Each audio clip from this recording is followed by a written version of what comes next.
وَلَقَدْ يَسَّرْنَا الْقُرْآنَ لِلذِّكْرِ فَهَلْ مِن مُّدَّكِرٍ.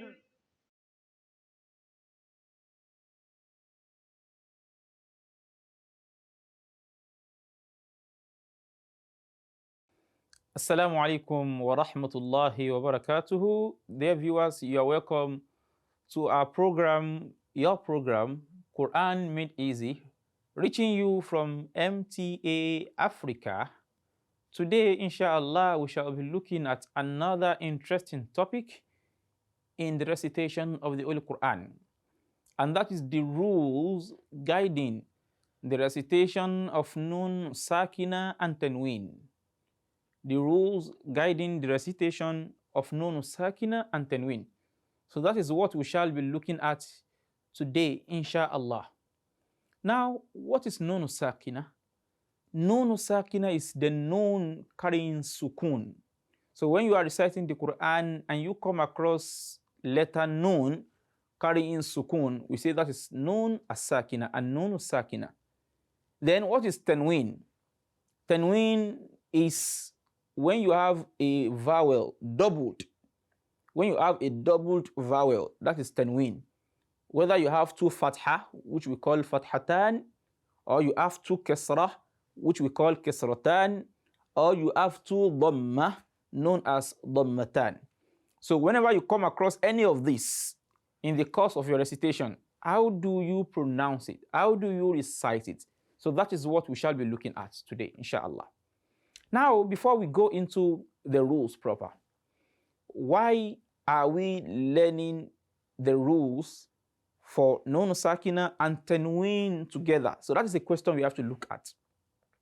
And that is because any Tanween you come across, whether Fathatan, that is two Fathah, Kasratan or two Kasrah, or Dhammatan, two Dhamma, when you come across any of these, each of them consists of a vowel and a sukun, a Nun sukun. In other words, in every Fathatan you see, there is Nun Sākinah there is a Nun carrying sukun. In every Kasratan you come across, there is Nun Sākinah. In every Dhammatan you come across, there is Nun Sākinah. So when you see Fathatan, it means there is a Fathah and there is a Nun Sākinah. When you see Kasratan, it means there is a Kasra and another Nun Sākinah.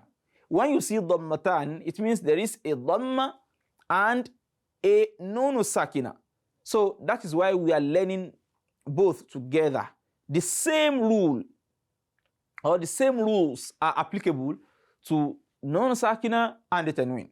For us to be sure, let us look at a few examples. Now, letter Ba, for instance. If I write letter Ba and I give it Dhamma, then I put Nun Sākinah beside it. How do we pronounce it? Letter Ba carrying Dhamma, then letter Nun carrying Sukun. How do we pronounce it? We pronounce it as Bun, Bun, isn't it? Bun, that is how we pronounce it. Now, let me write Ba again and put Dhammatan on it. How do we pronounce it? We pronounce it too as Bun, still the same pronunciation as the first one. So that is for us to know that in every Tanween you see, there is Nun Sākinah. So that is why the same rules govern both of them. Now, there are 4 rules guiding the recitation of Nun Sākinah and Tanween. There are 4. And these 4, they are general to all these Nun Sākinah and Tanween that you come across in the Quran. The first of the rules is what we call al-izhar. Al-izhar. Literally, al-izhar means manifestation. That is, you are manifesting something. You are showing that thing. So you are showing us that that thing exists there. That is the literal meaning of the word manifestation. So what is the technical application of Tanween? Or what do we mean by al-idhar here technically. Al-idhar here means that you want to show us that there is no sākinah in that recitation of yours, in that portion you have recited. You want to show the presence of no sākinah there. You want to show the presence of the Tanween there. And how do you do that? You do that by pronouncing it the way it is, without any form of assimilation, without you trying to hide any property of the letter. That is, ba dhamma, for instance, is written, then you now have non sākinah, non carrying sukun. So when you now pronounce it the way it has been written, no addition, no subtraction, anybody listening to you will know that there is no sākinah in that portion you have recited, and that is the manifestation that is meant here. That is the idhar that is meant here. Now, when do you apply this rule of idhar to the no sākinah or the tanween, as the case may be? So you apply this rule when any of the following 6 letters I'm going to mention comes after the nun sākinah or the tanween. Again, you apply al-idhar, that is, you pronounce the nun sākinah the way it has been written, without you hiding any of its properties, when any of the following 6 letters comes after the nun sākinah or the tanween. What are the 6 letters? The first of the 6 letters is letter Hamza. Whenever you see Hamza coming immediately after the nun sākinah or after tanween, then you are to apply al-idhar. That is, you are to manifest the nun sākinah. You have to pronounce it in such a way that shows that, okay, this is nun sākinah here. This is tanween here. Anybody listening to you will know that you have pronounced or you have recited a portion where you have nun sākinah or tanween. Now let us give some examples. So I'm going to give examples from the portion we are all familiar with, and that is Surah Al-Fatiha. Or before I go there, let me complete the 6 letters. I said there are 6 letters that anytime you find any one of them immediately after the nun sākinah or tanween, then you have to apply al-idhar. I've mentioned one, which is Hamza. The next one is Ha. Then we have Ain, letter Ain. Then we have letter Ha. The 5th one is letter Ghain, Ghain. Then we have letter Kha, letter Hamza, letter Ha, letter Ain, letter Ha, letter Ghain, and letter Kha. Anytime you recite the Quran and you come across nun sākinah and tanween, before you can know which rule you have to apply, just look at the next letter after the nun sākinah or the tanween. So if it is any of these 6 letters, just know that you have to apply al-idhar. And that means you have to manifest the nun sākinah. Just pronounce it the way it has been written. Don't assimilate it. Don't try to put it into the next letter. Just recite it the way it is written and move on. That is al-idhar. So again, the 6 letters are Hamza, Ha, Ain, Ha, Ghain, and Kha. Let us give some examples from Surah Al-Fatiha. Allah the Almighty says, صِرَاطَ الَّذِينَ أَنْعَمْتَ عَلَيْهِمْ. When you look at the word أَنْعَمْتَ, you see that we have nun sākinah there. The word an, we have nun sākinah, that is a nun carrying sukun. Then immediately after the nun sākinah, we have ain, letter ain, which is one of the letters of al-idhar. One of the letters of al-idhar. Do not forget these 6 letters. They are very important. So ain is one of them. And that is why we have pronounced it. We have recited that word the way it has been written, an'amta. Just pronounce the noon and move ahead to the next letter. Don't try to assimilate it into the next letter. Don't try to hide some of its properties.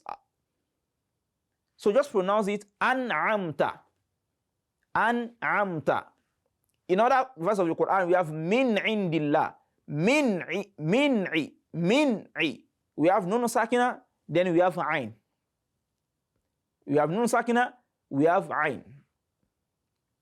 So anytime you come across hamza, ha, ayn, ha, ghain, kha, in order to acquaint yourselves with this rule, just pick a copy of the Quran whenever you are reciting, so you can start ticking or underlining any word wherein you find nun sākinah and tanween. Then you now look at the next letter after the nun sākinah and tanween. So once you see that it is any of these 6 letters that I've mentioned, then you just underline it and say, okay, this is idhar. So how do you apply it? Just pronounce it the way it has been written. So in Surah Bani Israel, Allah the Almighty says, فَسَيُنْغِضُونَ. Fasayunri, that is ghain.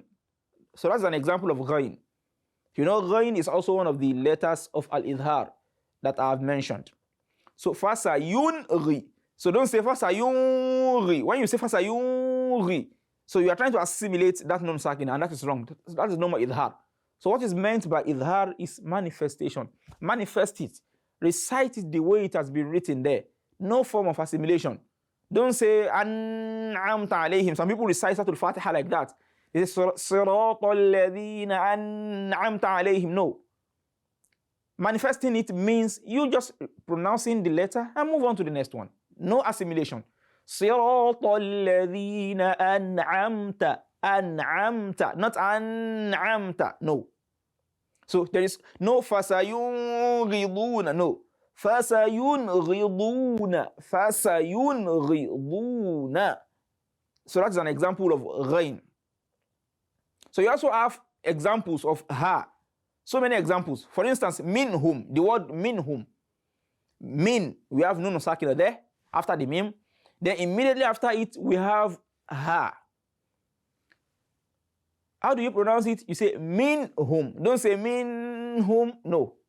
When you say min, the moment you are taking your time on the nun sākinah, then you are not manifesting it again. You are assimilating it into another letter. And that will be wrong. Or you are trying to hide this property. So if you want to manifest it, you are required to pronounce it once and move ahead to the next letter. So minhum, it is very simple. Minhum, the application is very simple and very straightforward. That is al-idhar. So do not forget the 6 letters. Any one of them that you come across is letter of idhar. And they have to come after the nun sākinah or the tanween before you can apply al-idhar. They won't come before the nun sākinah or tanween. So we are not concerned with the letter that comes before the nun sākinah or the tanween here. We are only concerned about the letter that comes after the nun sākinah or the tanween. So don't forget that, because some people make this mistake. Some people are confused. Okay, what are we really looking at? What you are looking at is 1, the nun sākinah or the tanween. Then 2, the letter after it. So it is the letter after it that will tell you which rule you have to apply. Because as we have idhar, we also have other rules as we are going to look at in our subsequent episodes. So, but for this episode, we are looking at al-idhar, and you only apply idhar, which means manifestation, when any of the 6 letters I've mentioned comes after the nun sākinah or the tanween. And one thing about all these 6 letters is that they are all produced from the throat. They are all letters of the throat. All these 6 letters. So they have the same articulation point. Some are from the farthest point of the throat, some from the middle, then some from the closest part of the throat to your mouth. But all of them come from the throat.